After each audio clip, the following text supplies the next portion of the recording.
Good morning, KBOI. This is Dylan Stalker, your 3.5 generation Idahoan, every Sunday morning at 7 a.m. right here on the greatest radio listening audience in all of Idaho, especially the Treasure Valley.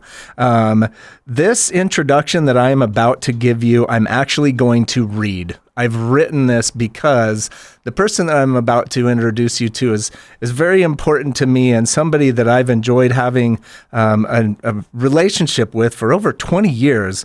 Today on the Great Idaho Show, I'm honored to sit down with a woman who has helped define the flavor and character of Boise's dining scene. Wanda Martinat is the heart behind two of Idaho's most iconic restaurants, Goldy's Breakfast Bistro in downtown Boise and the legendary Stagecoach Inn in Garden City.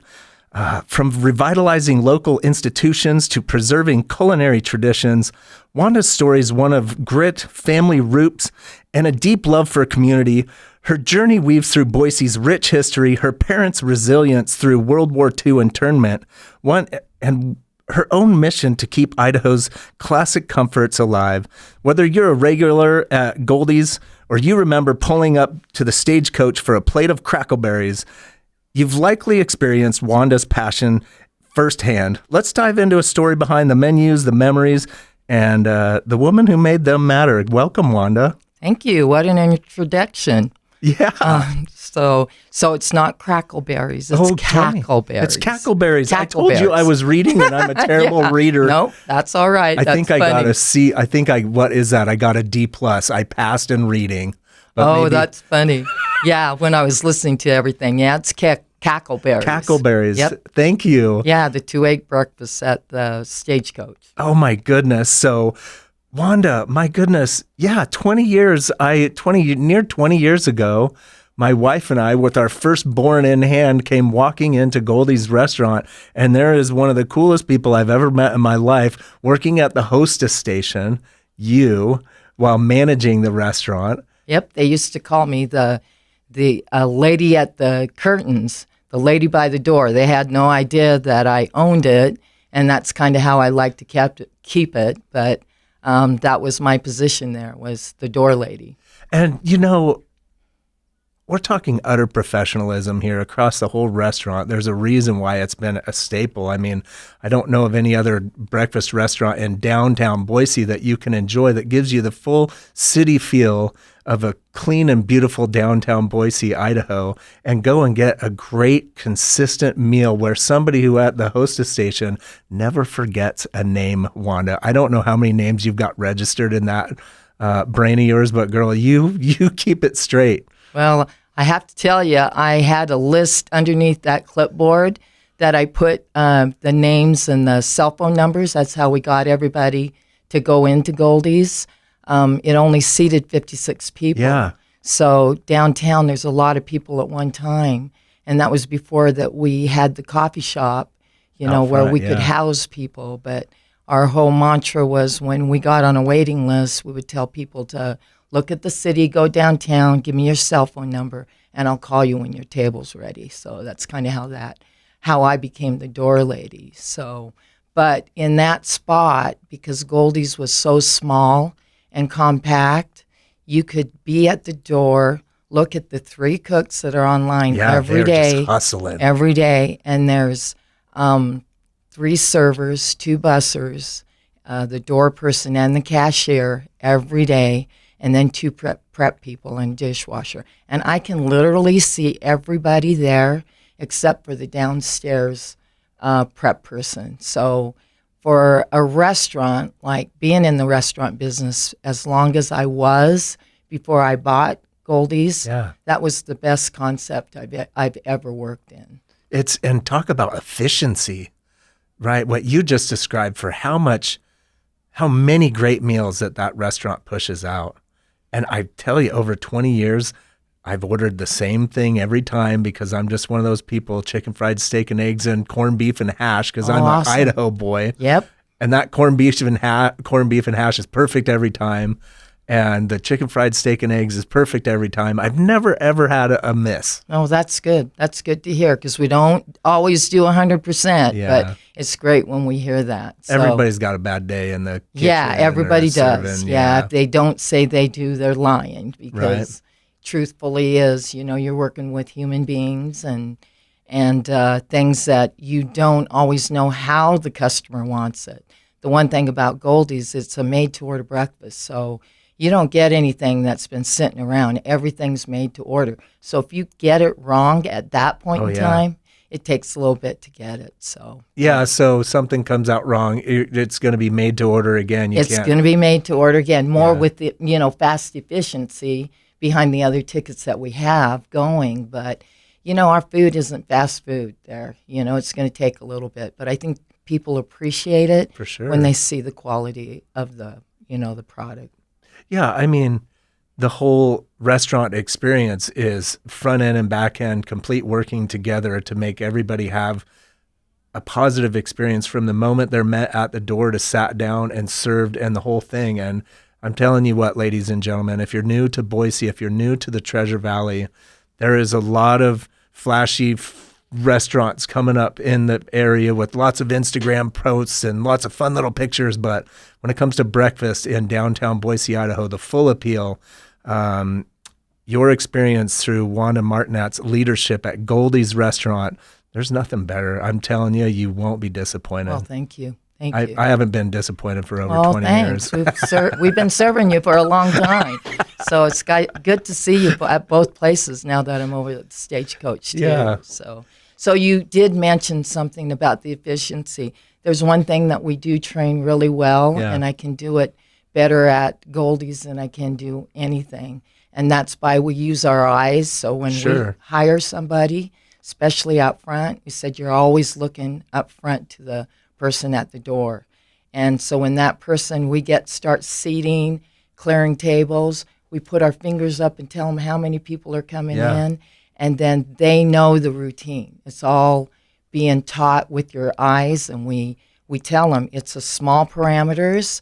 You have to use your eyes to look where your partner is, and you can get efficiency done just like that if you're looking to see what you're supposed to be doing. So I can imagine, and I've never noticed this. Now I'm hearing the underground secret language of ESP between the leadership and all of that works in Goldy's restaurant, but you're sitting there and I can see you look over to a server and then look over to another table, which is basically like that move. Right. That eye move is like, hey, we're a little behind here or something like that. Right. Yeah. You can say, you can learn a lot just by as you're watching people. So you can even see when servers are struggling.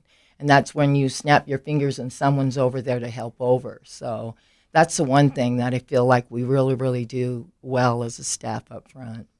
Absolute, total, complete service, a great experience. One thing that you are so well known for at Goldy's is that gosh darn hollandaise sauce. Yep. Every time.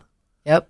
We make probably about 5-6 batches a day. Yeah. And that's made by scratch all the time. So, and you're whipping up egg yolks in a copper. Yeah, it's like not bowl copper, whipped up or something like that. Right, under heat, and you're, blending it, and you're making sure the egg yolks don't break. Yeah. That's the biggest thing, that the butter and the egg yolks don't break. And when you're training somebody under that kind of pressure, and you didn't call out your hollandaise soon enough, and you're out, oh my goodness, can be a lot of pressure. We've had one wonderful prep person that just could not get that hollandaise. We probably waited 30 minutes to get, because she had broke retried three times. But when she finally got it, cried the whole time.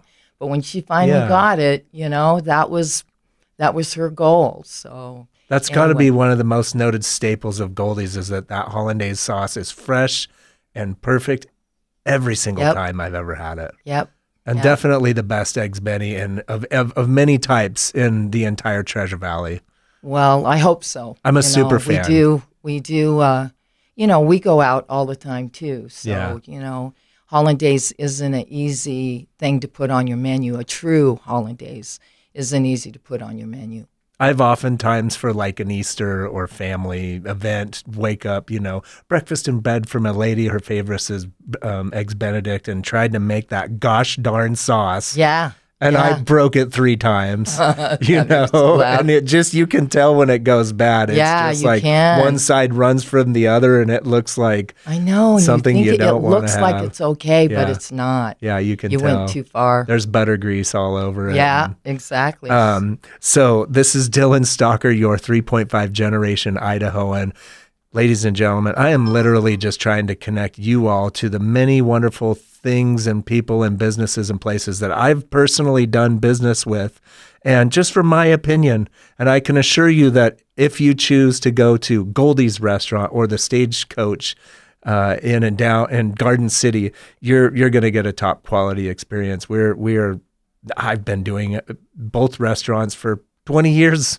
And that's because it's amazing. And they're both iconic staples of Idaho. This next segment, we'll talk to Wanda a little bit more and about all of her restaurant experience and hopefully get into some Idaho history because, Wanda, you are definitely all Idaho. Thank you. Welcome back, everyone. This is Dylan Stalker, again, your 3.5 generation Idahoan.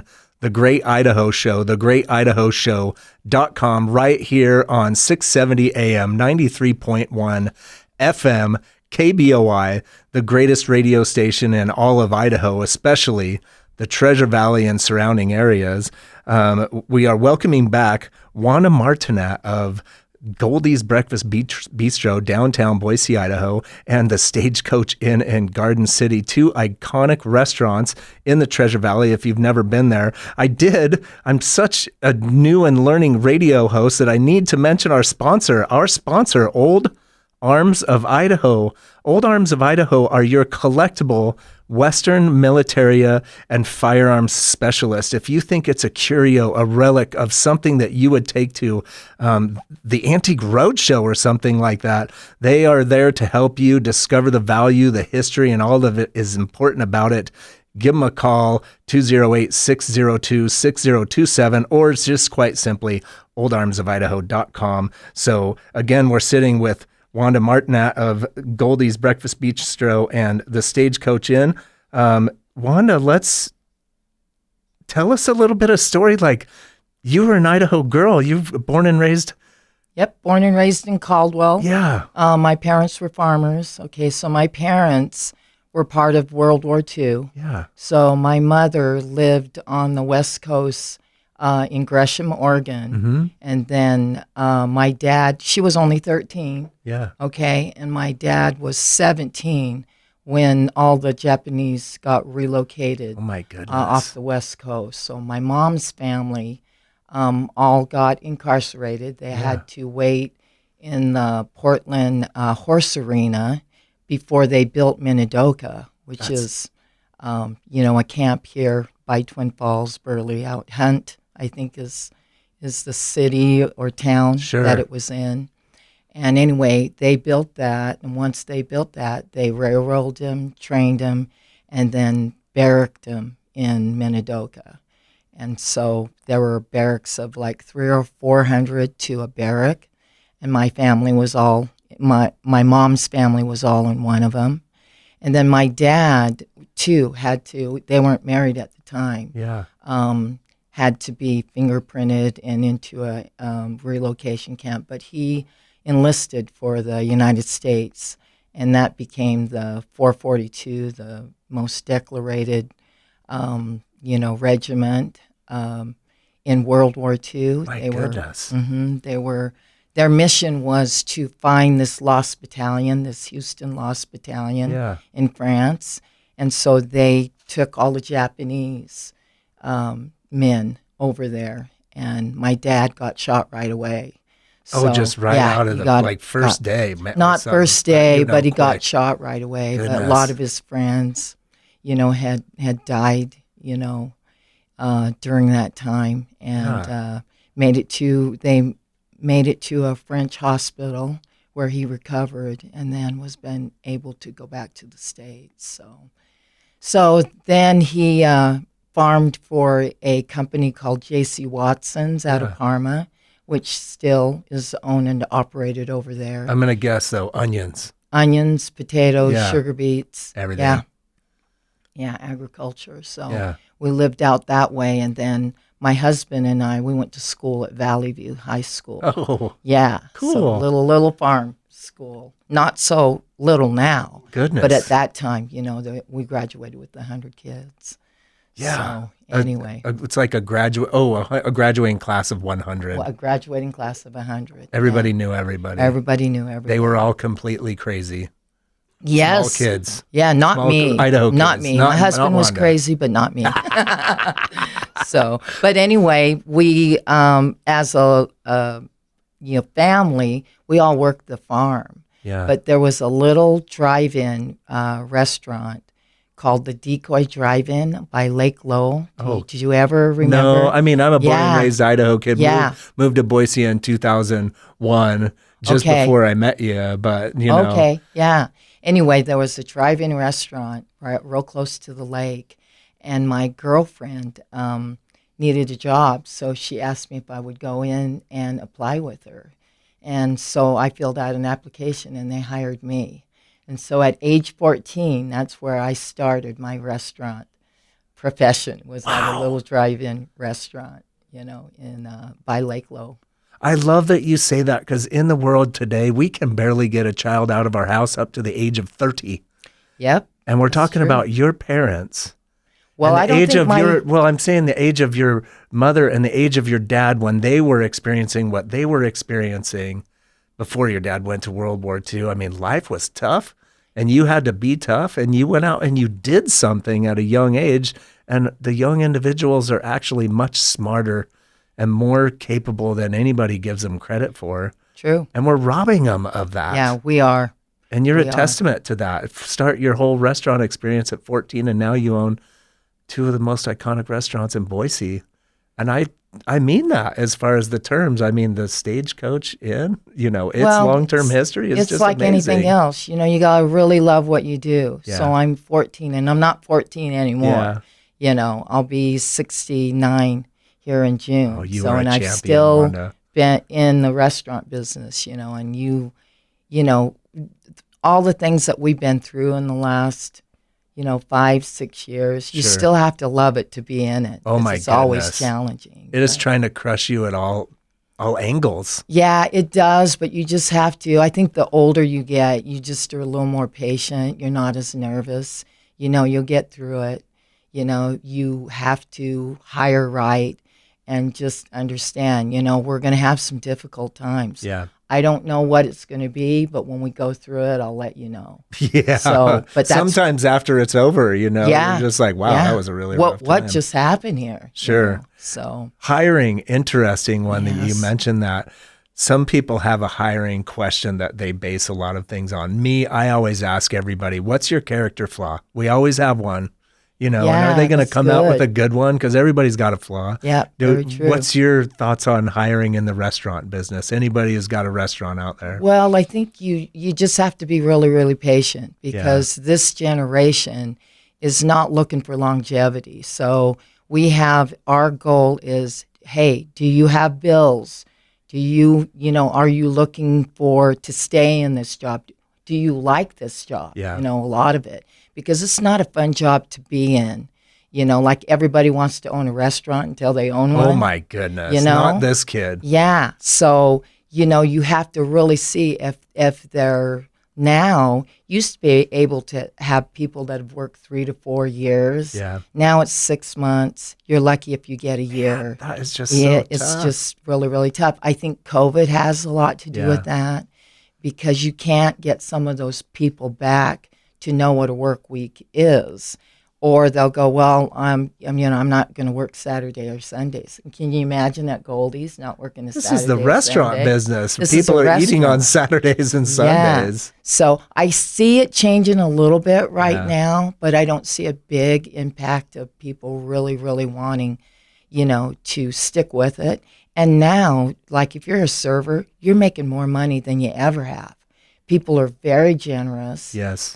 People sure. that have moved in have quite, the income. I think, when I started, if you got 10%, on your tips, you were lucky and everything. but our rent, our housing, all that stuff wasn't as high as it is. Yeah, back then. So you just have to really kind of not get frustrated, and it might take 20 people of interviews. And then you also need people that are working with you to interview that person too. So, because I think that's what's changed. You need someone else's viewpoint. You may see something else, but they might see something that they could live with. I can't live with that, but they could. Sure. And it's your, man, if you get one bad apple in the whole culture of an operation like the Stagecoach, I mean, how many employees do you work on any given busy night of the Stagecoach? Right. How many are there? Well, there's about 25 that work goodness. shift. Yeah. That's a lot. Beehive of food flying around. Yeah. When you consider there's 21 employees over at Goldy's, and we work 13 people every day. Yeah. So every day, whether it's a slower day or a busier day, we always start with 13.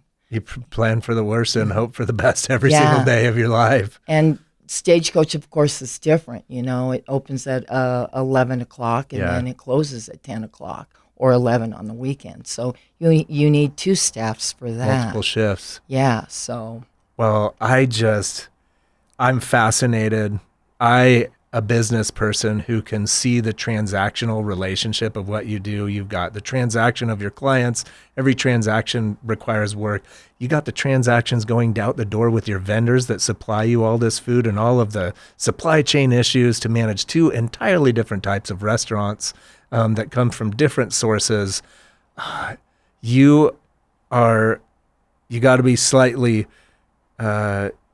brave, genius, and crazy to run a restaurant like that. I tell my family all the time, you got to be tough and stupid. You just got to be tough for one. You gotta be but tough. You got to be stupid too, just because a lot of things are going to come at you. Yeah. And most people wouldn't do that. I would never let you call yourself that. Well, I am. But you just have to know that you're going to get through it. Yeah. And if you might not get through it as soon as you want to. Yeah. And I think that's where I've changed the most. You just have to have a little patience, and you'll get through it. One day at a time. Yep.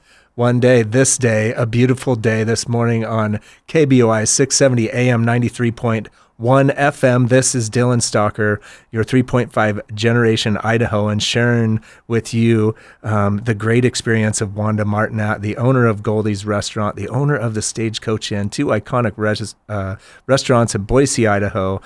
I've known her for many years. I'm so thankful that she took an opportunity to share with us, especially just the daily experience of what it's like to run two very successful restaurants. It can't be easy.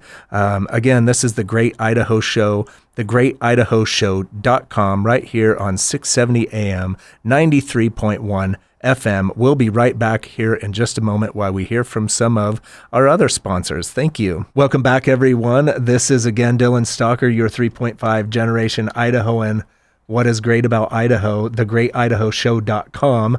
Our sponsor, Old Arms of Idaho. Again, Old Arms of Idaho. They are your Western military and firearm specialist. If you're curious about it, if you think it's historical, valuable, it could be a knife, it could be a bayonet, it could be a classic firearm, it could be gun parts, it could be just about anything that you would find at a gun show that was historical or valuable. Old Arms of Idaho will help you out with that and try to give you the right information every time. oldarmsofidaho.com. We are now, again, in this segment, sitting down with Wanda Martinat, the owner of the Goldy's Breakfast Bistro, downtown Boise, Idaho, the greatest breakfast restaurant in Boise. I'm a super fan. You must all know this. I've been doing this for 20 years. I go there all the time. And the Stagecoach Inn in Garden City, the Stagecoach. Wanda, there's more history about the Stagecoach than you yourself. Yes, a lot of history. A lot of history. Opened in 1959. Yeah. So the Schreier family, who I originally worked for, owned the Stagecoach. Willie, of course, I don't know if you know anything about him, but iconic. He was the one that started. So for Willie, he came out of the Torch. He owned the Torch with some people. Okay. And then he decided that he was going to open his restaurant, the Stagecoach. And I think in that location, there was a place called the Town Club, and he renovated it into the Stagecoach. So anyway, the Schreier family was who I worked for, the twins, Mary and Marion, Oh, wow. which were his daughters, and they hired me. Marion hired me. And then that restaurant was a pioneer for all of us that are in the restaurant business. It was based on quality food, Sure. quality service, and entertainment, making sure that you knew your guest and making sure that the guests were being taken care of. So that's how I was taught at the Stagecoach. Yeah. I learned a lot from them, from other restaurant people before them. But I worked for them for 10 years, and it was the busiest restaurant, all the time. Yeah. So, I mean, it's still just immensely busy. Like, be prepared between, that 6 p.m. and Yep. 8 p.m. time frame on any given dinner night. right. But especially Thursday through Saturday. Yep. You best be prepared to wait for a little bit or go stand in the bar and have the greatest cocktails in all of Boise, Idaho. Yeah, it's a good little bar, isn't it? It is a great bar. Yeah. Speaking of that bar, more than one business deal's been made in that bar, I would assume. There's been a history of a lot of very important people in Idaho coming there. So the one thing that when I worked, it was already, doing a lot of business. Yeah. But some of the Albertsons people were there. There were governors that were in there. Yeah. Or Ida. I mean, any business that was going on at that time, they didn't have to do it in Boise. Garden City was kind of the wild, wild west. So they got away with doing with a lot of stuff. Yeah, they were like, let's go to the outskirts and talk about it over here. And maybe have one too many drinks and have a lot of fun while we're at it. Right. That bar was based on, how you got votes really in the political world. You bought rounds and rounds of drinks. Yeah. And it might have not been over politics, but it might have been on a business setting. So you weren't really part of the Stagecoach unless you had a healthy tab there. So anyway, it was fun. But you, as a woman, you just kept your mouth shut and you just watched everything. And it was amazing. We have these Stagecoach coasters. I know you've seen them. 100%. So you turn those over. Doily, yep. And there were drawings of, I know Micron, the starting of Micron had to do a lot with the Stagecoach meeting there. And so businesses were done on a handshake and things were written on a coaster. And it was a really, really fascinating history, of what was going on at that time.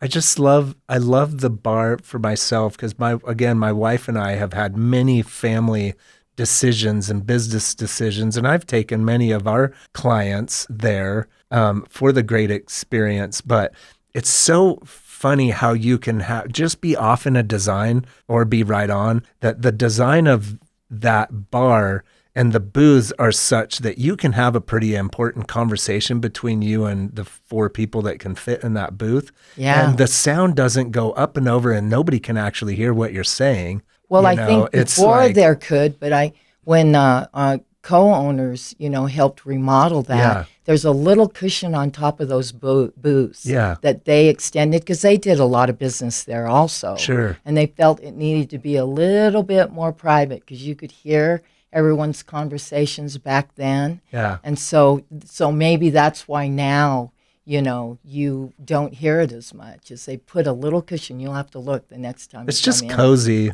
Yeah. Some of the restaurants, especially the newer ones, the new ones that you see popping up, honestly, they just make me feel like Scottsdale, Arizona. Yeah. It's just a repeat. These are the pattern drawings that you do. And they're so just transactional. Yeah. They're so, it's just transactional metrics. Yeah. Right? There's not a real like, wow, I'm home. Yeah. Feeling. And you guys put that together so well. Well, I wished I could take, credit for that. Yeah. But, Mary is still alive, the twin, one of the twins that I own. Okay, and so she's given me more history now that, we're both not working together. We Sure. can just meet. And what she had told me is when her dad went to go look for concepts, he went to Reno to look at several, and casino restaurants, right? So you know how they're built. Oh, yeah. And everything. And so when he came back, that's what he designed, was that bar. But he also designed, which you probably don't know, when I started working, right in front where the kitchen line is, was the cafeteria line. Oh. So it was the cafeteria line during the day, and then it was the dinner house at night. Interesting. Yeah. And so when I first started working, you would take these trays, everyone would be in line, and they're all construction workers, all big-time builders, you know. Yeah, we're getting stuff done around here, And so they're in line with their tray, and then if you're working the kitchen side, we had a little board that said what the specials were, sandwiches and everything, and they would order it. But then there were sides that they could get, and they would pick up a side or a cup of soup or a salad or whatever, and they'd put it on their tray. Yeah. And the server, which would be me, we would go over there, and we'd have to write everything down. Everything was done by hand. No computers. Oh, my goodness. Yeah, no computers. So we had to write everything, price it, you know, add it all up, and have it ready for them like 20, 30 minutes because they were fast. You know, and they're just trying to get back onto the day. Unless they had a business meeting, and that happened a lot too. Yeah. But, so that was a real, I mean, I'd worked restaurants before, but I've never had to count my sides, times it times $1, add on my own tax and everything, and then have that bill ready, you know, by the time they were ready to go. So you learned efficiency there. I mean, you learned how to run and get everything done all in a, 20, 30-minute time. So I just love that staple factor of it, that there's history to it, and that is a recognizable place by so many people that have participated in it, that it was something that mattered. It wasn't just a let's go get our hamburger for the day. It was like, this is where you go to get your lunch. You know, this is where it happens. I'm sure you had people coming through the line every day. It's like, hey, Joe. Exactly. How's it going, Joe? Exactly. Is it coffee today? Did you want the rolls? What do you want today? You know? Yeah. Lots of regulars, and they don't like new servers or new people. Oh, you know, you had to die before you got a serving position there. So I mean, it just was unheard of. Yeah. Or the bartenders never changed or anything. I just remember the customers. You know, I'm able to kind of look back and remember when I worked there, because it's different, you know, because we have an influx of all new people coming in all the time. And every regular, if they were eating in the dining room, they would go look in the bar. They would peek in the bar to see who was in there, you know. And so there's just a lot of neat little things about the Stagecoach that you can't really pass on to newcomers. Right. Because they have, you know, some of them want to know the history of it, but a lot of them, you know, just want to come in and get a meal. It's a meal. Yeah, you know. It's a meal. And you're right by the hotel, so I'm sure you get to meet lots of folks that are coming in from out of town, and honestly, they're so lucky they're here to Idaho oftentimes for business or whatever reason, but I think Idaho has nothing but the subject of positivity right now. Everybody's curious about it, and to go to a restaurant that has been functioning in nearly the same menu capacity since 1959. Menu. Yeah, the Bar Prawn was born in 1959. So, and that's our number one seller. Is it still? Yeah, that is. Still is. They're fantastic. I get them every single time single time. Yeah, we get them in. We have to peel them, devein them, bread them. You do straight up. We do all up. of that. Mm-hmm. Man. That's how they did it back then. So when we reopened it, you know, the hardest part was to try to get that food the way I remembered when I served, and a lot of those products were gone. So when we looked at a recipe, same cooks worked. It would be like your mom cooking in there. Yeah. And it was like 2 glugs of this and a scoop of that. And so trying to dissect all those recipes was just on taste. No, 2 glugs and a scoop. Doesn't taste like that. No, this is wrong. It doesn't taste like that. And working with vendors, because we couldn't get the same breading. So to try to get that breading, it took us about a year. And then we finally now are using 2 breadings that we cut down just to make it as I remember. Yeah, that's a historical thing. The Roquefort, we're the only restaurant I that love has that. Roquefort That's dressing, the real stuff. That's the and- good stuff. Yeah. I get that every time too. Yeah. I must just be it's naturally the most ordered stuff in the restaurant because it's amazing, and I'm just falling right into the best. Well, track. good. Yeah. Good. That's like the hollandaise, Yeah. Yeah. Chicken fried steak. And the best way to do it is to make it scratch up, and you guys are clearly doing that in both places. Yep.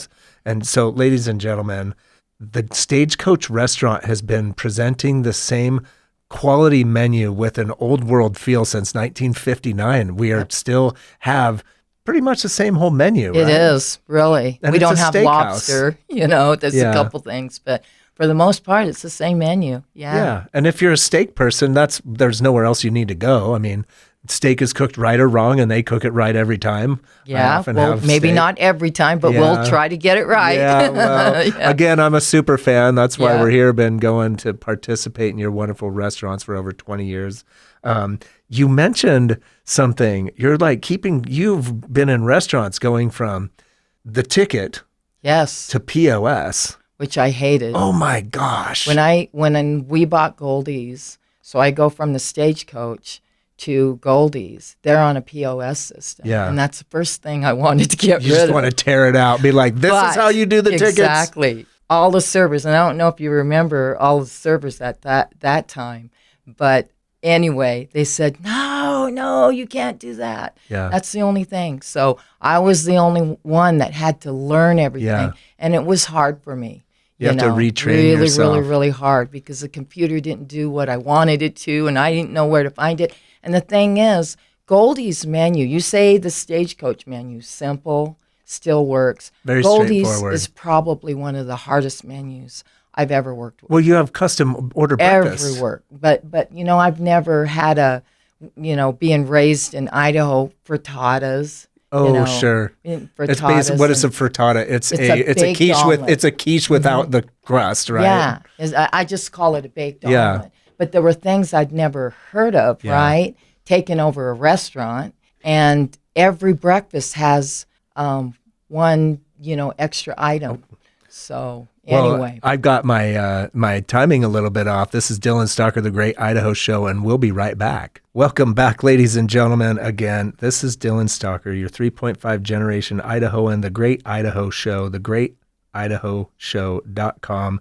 I've been in Idaho my whole life. I know Idaho. I've experienced many things. I've met many great people. And again, we're speaking to a great person today, Wanda Martinat, the owner and leader of both the Stagecoach Inn and Goldy's restaurants, the best breakfast restaurant in downtown Boise, and absolutely the best and most historical steakhouse in Boise, but even Idaho possibly.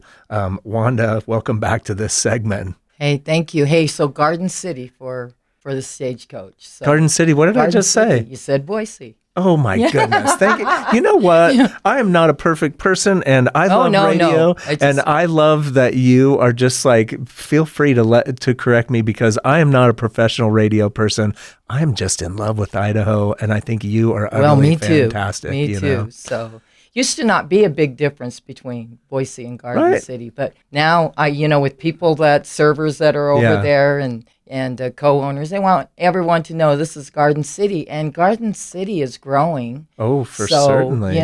There is a big difference, for right now between Boise and Garden City. Yeah, I mean, there's a river involved. Yeah. It's separating things. Some cool stuff going on. But thank you for that. Yeah. So a little bit of fun. Okay. Yep. So Goldy's is recognized for consistency and great breakfast, great location. Go there on a sunny day, a rainy day. It's going to be a great experience. My heart is with the Stagecoach for many things that's happened with my life, but especially for the people at the Stagecoach. I have to tell you a story about Bruna, because I don't know if you've ever heard of it. And I'd just be curious about what you thought the reaction was. Yeah, no problem. I'm going into the Stagecoach with a friend of mine, and I see a green praying mantis laying on the ground, and I'm thinking to myself, this is going to be hilarious. We go in and sit down, and as Bruna has done for however many years, which she's so amazing, she is like the icon of the restaurant. She is. She's so good at what she does. I feel like I'm a family member. She gives me my salad, and I put the green praying mantis in the salad, and I'm like, Bruna, do you see this? And I showed her the salad, and I swear she about had a heart attack and freaked out. Oh my gosh! Bruna is this cute little Italian lady, right? Yes, she's and Italian. She has the most amazing accent, and she's just the most beautiful, fun, and interesting person. And she just about erupted. I had to stop her. I'm like, Bruna, no, it's a joke. Yeah. Please, no. She's like, I'm giving you another salad, and she smacked me behind the back, just like I deserved. Yeah, I believe it. Was just so funny. I'll never forget that. I don't know if she ever will. It was pretty fun. Well, I think maybe I might have heard that, but yeah, Bruna is the heart and soul of the Stagecoach. How long she been with y'all? I want to say 30. I remember hiring Bruna. Yeah. And I think I was started in 89, and she maybe started in 90 or 91 because she was at the Black Angus. Yeah. So when they closed that, she came over. So, but if you want to feel like you're a queen or a king, you ask for Bruna. Yeah. Because she makes you feel like you're the only one in the room. And, she's special. She's almost 80. Yeah, my goodness. Yeah, and she's still going strong. But she just, for her serving, it's a profession. That's what she does. Yeah. And she's very proud of it. And she has a Rolodex of 300 names. Yeah. And for someone that's so proud for being in a profession, that's how you'd want to do it. She gives me that sense because I give her trouble often when I see her, and I'm like, Bruna, retirement, and she's just recognized and amazing, but she's just got that sense to her that she's like, if I'm not working, I'm nothing. Yeah. Yep. I'm nothing without my identity. And she really gives that off in such a positive way. Yes, she does. When she's not there, we miss her a lot. So, but she needs a break every now and then too. I just wish her nothing but the best. She doesn't she have her original server's outfit? Yes. Yeah, we all do. We call it the Pocahontas outfit. Yeah. Yeah, but yeah, we do. There's anniversaries where y'all will dress up with we that. loan it out for Halloween. Oh. Yeah. And any anniversaries that we have, we all do wear them. So we do have 15, 20 of them so that we can put people in them. That's amazing. That is so much fun. So again, the Stagecoach Inn in Garden City. Garden City. Yes, I'm going to correct myself. City. Garden City. I'm not going to break those lines. They don't bleed together anymore. If you want a great experience and something that has a historical significance right here in Idaho, this is not just a transactional restaurant that looks neat on the architect's drawing and has 3D or freshly printed vinyl signs up on the wall to look like art. This is hometown, been around for decades. That is led by somebody who was born and raised in Idaho. The Stagecoach Inn is fantastic. I can't get enough of it. Thank you. Yeah, absolutely. So you and your parents have a little more to do in the valley than just restaurants. They're working on some historical stuff, if I understand. Are they participating in museums? Yeah, we've already done a lot of that. My parents have both been in the Smithsonian's. They've done the Smithsonian's for the relocation camp and the 442. So my dad's exhibit. So my dad was 100. He passed away last year. My goodness. And my mother will be 98 in August. Oh. So anyway, that generation is slowly, they were the youngest at that time. And they're slowly, passing away. But before he passed away, we did for the Idaho Historical Museum. Yes. Yeah, an exhibit for both mom and both dad. So it was the Idaho Historical Museum, or was it the Military History Museum out at Gowan? I didn't know if there was both two. Was the Idaho Historical Museum. Yeah. Yeah, so... And they we donated some things that that everyone could see, as there are a lot of Treasure Valley, Japanese that were incarcerated and that were in the 442. So it was just a really neat thing for my family. My grandson just did an article for a state school for my mom on Minidoka. Oh, wow. Yeah, so it's just trying to educate people because, like Mom said, when they were there were people in Twin Falls. She finished school in Twin Falls after the war broke out, and there were people that didn't even know there was a camp built there, Yeah, And so it's like it's a dirty little secret.